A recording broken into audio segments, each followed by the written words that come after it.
So I'm just curious on how you had to fine tune your own model and what you were doing that was working so well for them. Yeah, I mean, once we decided, okay, we're now an agency, you're backdooring an agency, and every agency owner you talk to, you sort of, it's always a funny story. Like people don't necessarily grow up saying, hey, I want to be an agency owner. You tend to back into it somehow. And this was our story. I think it was, okay, now that we're this thing, what do we really want to be when you grow up? And a lot of it was my entrepreneurial, let's just go out there and I'm a quick start and just fire off and start doing things. And we made a lot of mistakes. And I think that's what's important is you have to you take action and then you pull back and say, what am I doing wrong as you continue to grow the business? And one of the biggest things we learned, it was the same way we got in the door with Brian. We certainly leveraged that to get some big names like Jack, like Phil Town, and a few others. But then when you started unraveling the model, we realized that we weren't operating the business as profitably as we could. And we were making some mistakes with maybe some less established names and brands too, that also wanted the same kind of relationship. And so we learned over time that this idea of, hey, let's just offer to do all these things for clients and scale them and make money on the back end, it wasn't always that simple.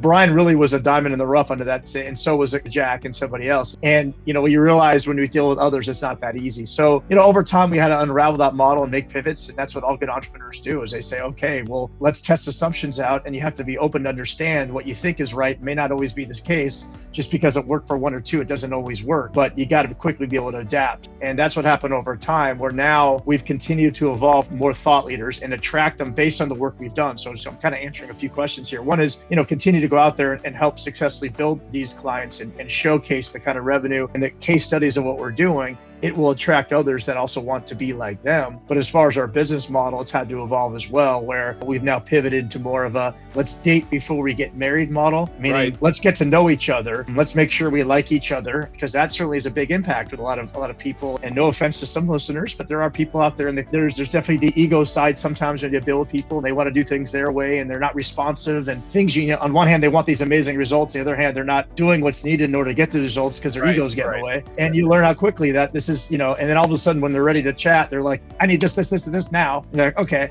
this may not be the kind of person we want to work